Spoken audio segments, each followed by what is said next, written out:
Greetings, everyone. Welcome to Hey. Komodo Pioneers podcast. I'm very excited to be speaking with James Tyson of Lumberscouts. Welcome, James. Oh, hey, Giuliano. Thanks for having me on. It's great being here. Nice. I firstly would just going to share this screen here, and I'm going to ask you about Lumberscouts. Who are the main players in the Lumberscouts? Yeah, well, starting on the left, we've got Demon Graph. He's been active in the lumber industry for decades. He's also a board member of the National Hardwood Lumber Association. So yeah, he's very active in one of the forest products industry, namely lumber and timber. So there's some very strong industry connections there that we can potentially use to build the Lumberscout platform. To the right of him is myself. So I'm originally from the US, but have been living in Europe for many years and have formed some associations with Estonia, and that's where the crowd sale is taking place. To the right of me is Carvin. He is the CEO of the token sale entity that is managing our initial coin offering, which is going on right now. And then to the right of him is Paul Letty, who is our our CTO basically, and advisor with Lumberscout. Wow. So Lumberscouts is not just a fancy name for a Notary Node candidate. Lumberscouts is actually more than that.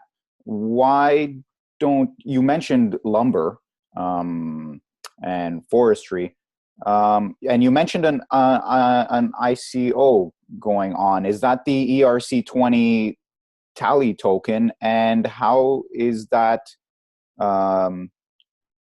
related to the tally asset chain that you set up with some of the Komodo team? Maybe first tell us, so you also have a tally asset chain that's up and running, and you set it up with the Komodo team.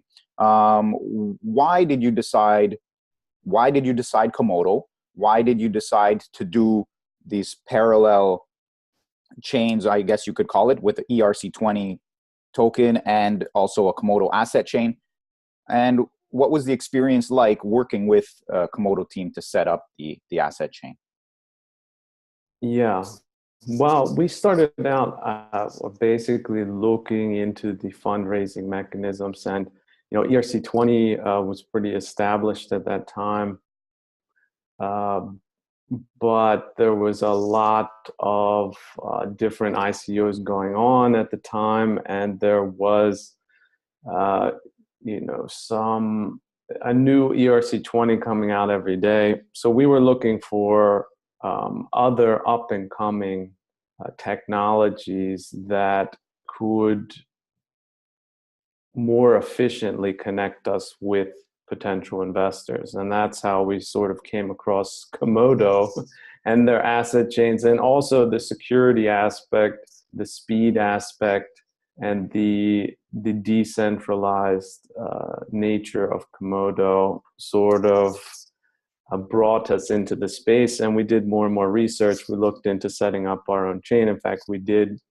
And at that time, there were some other players involved that everyone was jockeying for first position to become the first decentralized ICO. So we had the feeling that Komodo was still, let's say, developing its infrastructure. We see the potential of bridging ERC20 tokens with the Komodo asset chain with etomic. So we think Komodo is a long-term player that we want to get involved with at the early stages that it's in right now. So we see ourselves as bridging the gap potentially between ERC20 and subsequent Komodo ecosystem. Brilliant. That is great. This is important because there are so many ERC20 tokens and they are top of mind for many people. And to have this etomic power to bridge that gap is really a nice thing to be working on at such an early stage. So that's exciting. And that means you decided to run for a Notary Node position in the EU region. Is there a specific reason why you chose to run for Notary Node? Is that because of your own asset chain and technical reasons like that? Or is it just because you wanted to become more part of the community? Could you speak to that? Yeah, I think there's a multitude of reasons why. One is to become more familiar with the technology on the back end, to see how the delayed proof of work is really happening.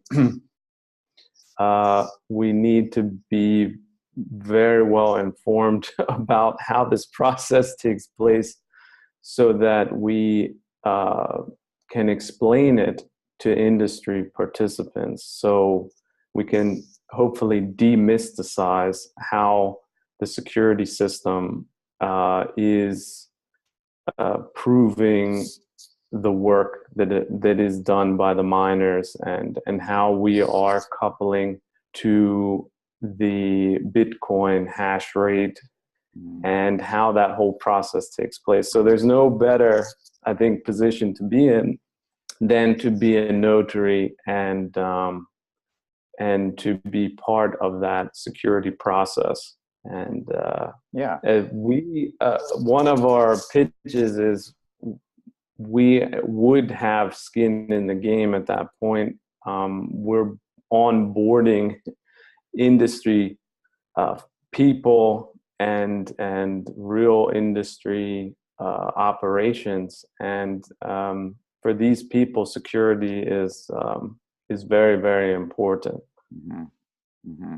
Yeah, that is so true. And I think for anybody who's watching this and who has Vote 2018 power, this is an important consideration to make, because especially we're wanting Komodo to reach out there into the world and kind of make its magic happen.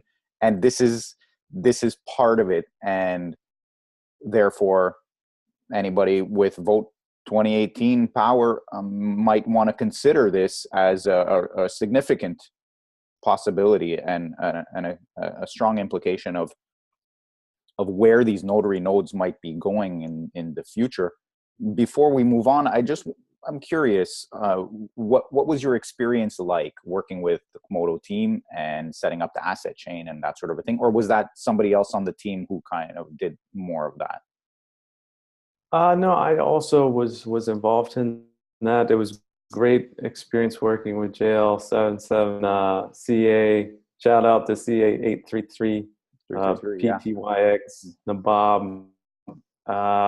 Very welcoming experience, very helpful, and it was on the basis of that experience, getting to know the team members and their level of support, that I feel that they are viable for, let's say, future scaling and whatnot.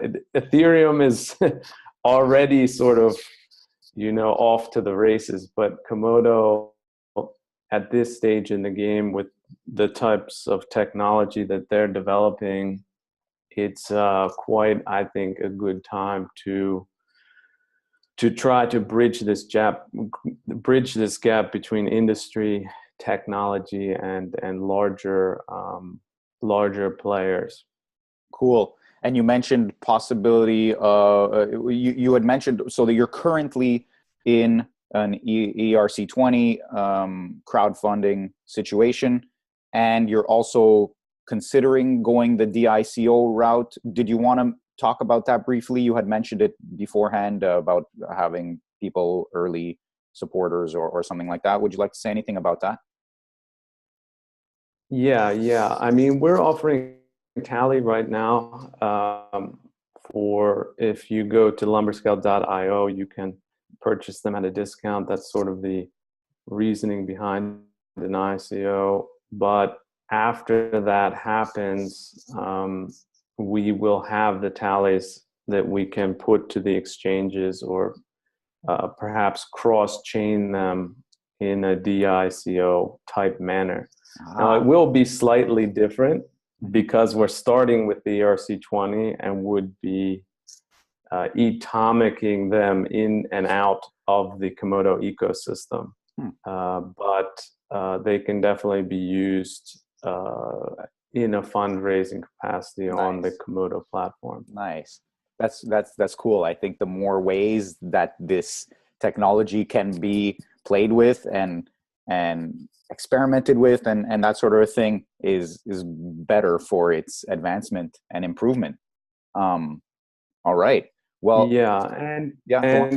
and also the proceeds we would get from being a notary, for example, we would use for developer bounties and things of that nature to make Lumberscout more viable in the crypto space. And there's a lot to it.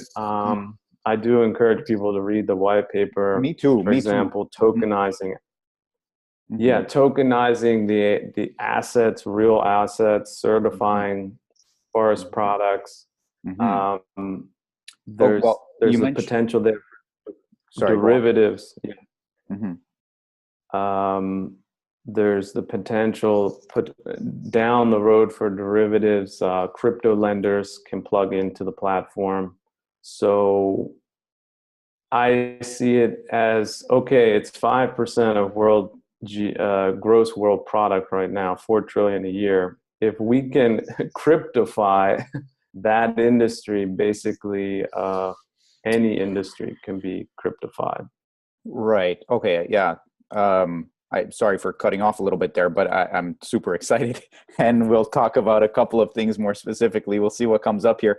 But you mentioned, for example, there's definitely a huge market size to get into, and of course, it's disruptive. And maybe in a moment you can tell us perhaps about the cash against documents or something like that. But before that, you had mentioned tokenizing the forestry products, particularly, let's say, lumber to start with. You mentioning the market of things. Do you want us? Is that different than the Internet of Things? Is that just another name? What would you like to say about this market of things? Yeah.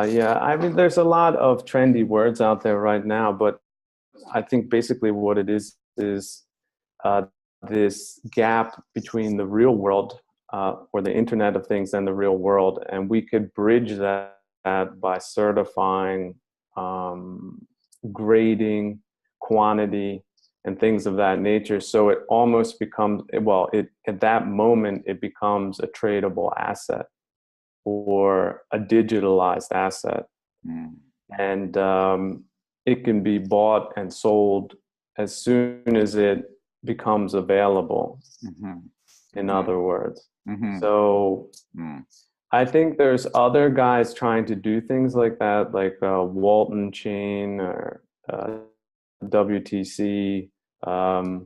There's been some other players that are really trying to certify commodities in order to bring them into the crypto space. So we would be one of those people doing that. So it would be boots on the ground, hands-on type of an operation, which is why we would need the funding to get something as ambitious as that off the ground. But cash against documents is a huge trust issue right now with exporters and importers. There's been estimates that 70% of all Far East trades use some type of cash against documents payment terms. So it's an absolutely huge financial instrument that can be eliminated with crypto technology. Interesting. Wow. that's almost beyond me. It does sound like there are a lot of moving parts that are occurring, and it takes a little bit of time to get in there. And so maybe you're starting. What is one or two area that you want to target first? Would it be, for example, the cash against documents? Would it be the certification? You mentioned the certification in the roadmap, I think by about 2019, 2020. What are you going after first? After, of course, the successful Notary Node or successful dICO token sale, whatever is going on. What do you see as the first one or two steps for Lumberscout? Yeah, I think that using smart contracts to enable cash against documents is probably one of the first things we would do, because it's basically just holding assets in escrow until the counterparty does certain things. So, for example, shipping the materials on time, the material or the container arrives in a certain port. At that time, we can facilitate via smart contract that the funds held in escrow are transferred to the seller. So it reduces seller risk and also increases buyer security.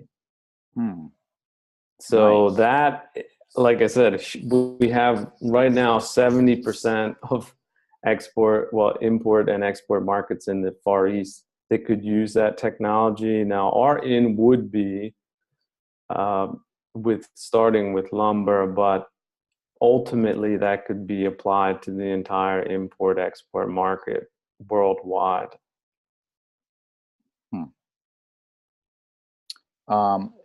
If you want for a moment, you could go into just the use of the tally tokens, how that plays into your model, and the importance of that, or why even have them, that sort of a thing.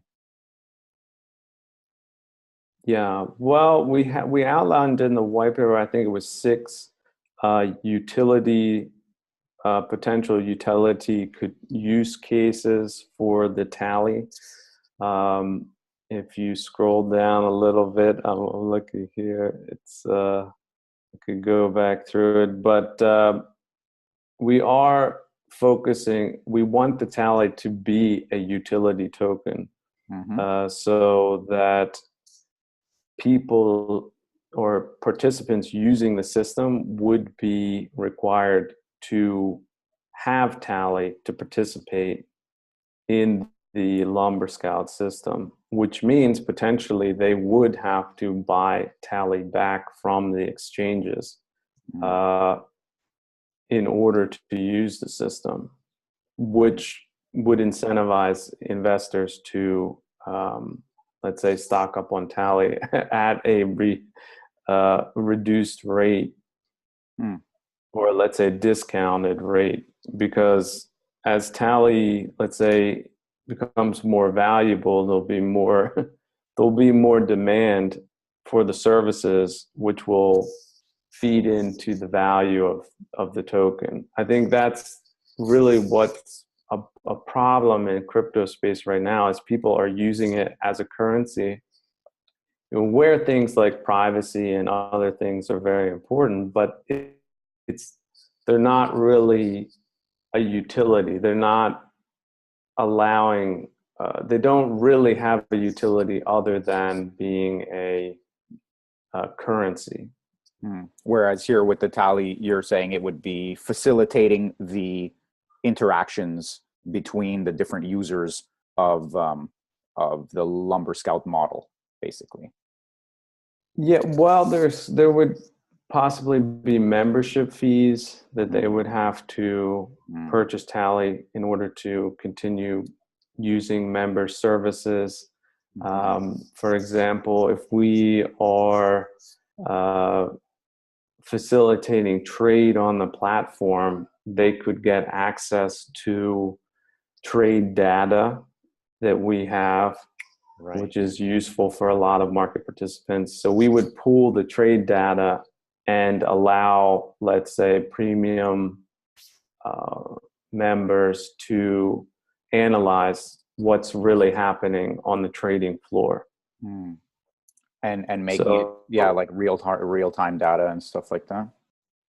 real-time data, real-time trades. For example, what is, this quality of paper selling for right now on the floor? Hmm. And to use that data in a real world, real-time manner. And people are willing to pay for that information. But we would require them to pay us in tally. Oh, yes. Okay, I understand. Mm-hmm. That's So that's one use case, yeah. right. But if in the paper itself, I believe there's 6. If you go all the way down, there's the utility, the 6 utility cases for tally. Yes, you're introducing the tally token, and then the Yeah, there we go. Utility function right up there. We have you should probably be sharing this one. There you are. Yeah, I should. Apologies. Okay. Okay, there we go. Yeah. So we have Yeah. 6 cases right there. And finally, forest certification program. A lot of people overlook that. But if you look at your toothbrush or some even pencils, they have this FSC, forest certification system. A lot of architects, a lot of people want to know that the lumber was harvested in an environmentally friendly way. And companies pay big money to get that certification every year. Now, of course, they have to go through certain accounting procedures, and they have to be able to prove that the timber they sourced was certified correctly. But with the blockchain technologies, we would be able to implement that in a certification process. And then, of course, we will require them to pay us in tally for Right. that forestry certification. So Nice. And you mentioned that it's a, sorry, go on. yeah, it's an agreement with investors that we wouldn't just leave them holding a bag of tally, that we would require for our services tally to be used on our platform, and thereby create the value. Right. The use value. And you mentioned that these players are more than willing to spend or to use the tally in order to obtain this data. The data is valuable to them, and therefore that gives value to the tally token, especially if they can use it for a discount. There was one thing I wanted to touch on, well, a couple of things. There's a lending situation as well there, and possible insurance stuff that might end up happening. You had also mentioned about this managing risk. I think that goes along with the lending. So if you want to say something about the lending, and then how you might possibly manage that risk using pegging to fiat or something like that. Yeah, that's one of, I would say, the most powerful features of the crypto space that we would be able to facilitate is plugging industry participants into crypto lending. So we would also empower them to, for example, close contracts in cryptocurrency. They could say, for example, Komodo, we want to price our timber in Komodo or ETH or Tally, and we would be able to lock in these contracts via smart contracts in the crypto space. And if they're already closing their contracts in crypto, then they can also lend in crypto. They can, let's say, take funding from other crypto lenders. So we have crypto lenders like Salt or ETHLend or others, even perhaps private lenders that could completely change the capitalization of the timber industry. I mean, if a guy has the most modern equipment, he can outproduce his competition. Mm. But for example, he might go to the bank and be rejected. But if he goes to the crypto space, he might find someone who will fund him. Right. Totally. So Mm-hmm. it could give people using our platform an advantage over their competition. And it could also give lenders who just have their money, who are just holding as Bitcoin holders tend to do. It gives them access to real world industry that they can then lend to, and at a rate that they negotiate. Nice. And you also had a little section in here about the credit risk. Where was it? Basically, the risk mitigation. So that's a nice thing to consider as well. Is that you're it's not just going to be risk full on risk just by lending, but there are ways to mitigate that risk. And there is also a little bit of information here about just the whole supply chain integration potential for the Lumberscout platform, and I overall and the blockchain of custody stuff. That there was another one of those, the BCOC, which could be interesting. You might want to talk about that for a moment, but I definitely encourage anybody to come and read this white paper, because it's full of juicy information and it's quite interesting. So did you want to mention anything about implementation of blockchain of custody, or what that even is? Well, that gets back to the certification possibilities of eliminating, let's say, illegal timber from the supply chain, and also giving consumers the assurity that the materials that they build into their house, into their buildings, was not illegally sourced. So with the blockchain of custody, there's no falsification within the certification chain. So the main area where we would have to be active is when the chain starts. But after that, there's no falsification that's possible if we use blockchain technology to ensure the chain of custody. Cool. And that's a big deal in forestry and other things. Well, just sourcing products, knowing they're environmentally sound, and it's a big deal in the timber industry. But the supply chain, go on. Yeah. The supply chain part, IBM has, I think I read yesterday, they have, was it 21,000 or 2,100 developers working on blockchain. Maersk, the biggest shipping line in the world, is probably going to have a blockchain within 5 years that can be used. So it's not like we're just working alone. We'll be able to be, let's say, one of the first implementators, or we will be able to be one of the first that implement these other people working on the blockchain and plug them into our own. Working together. So that was the supply chain. Yeah. Nice. Yeah. Great. That's really cool. And just one more thing here, perhaps, about the DAO governance. What is this about? Which would it be? Different industry leaders? What is the DAO governance about? Yeah, this is something I think Ethereum was trying to do in the beginning with ETH Classic, and the idea. This is one of the ideas that Ethereum has played around with more, which is decentralized, autonomous organizations. So we don't want to be a closed, centralized organization. We want to be open to new players and to the community as a whole, especially the forest products industry.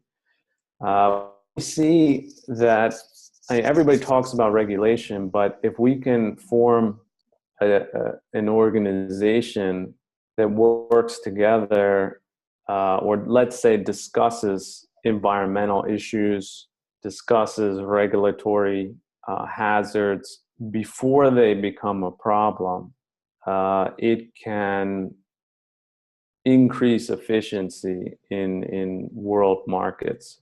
So the DAO, it's almost like the notary vote. Is we are sort of envisioning at some point having a vote, having the parameters for a vote, and then encouraging participation in a governance model. Nice. This is cool. I really encourage everybody to read this through, because it is pretty juicy. And I do want to remind us all that this is, although we're going through this white paper and all that, this is all for the purpose of the Notary Node elections. And Lumberscouts you guys are hoping to get elected for this Notary Node, and whoever has the potential, the power to vote, consider the Lumberscout option for all of these important reasons. Is there any last thing you wanted to say about the Notary Node election? Any words or comments you wanted to make?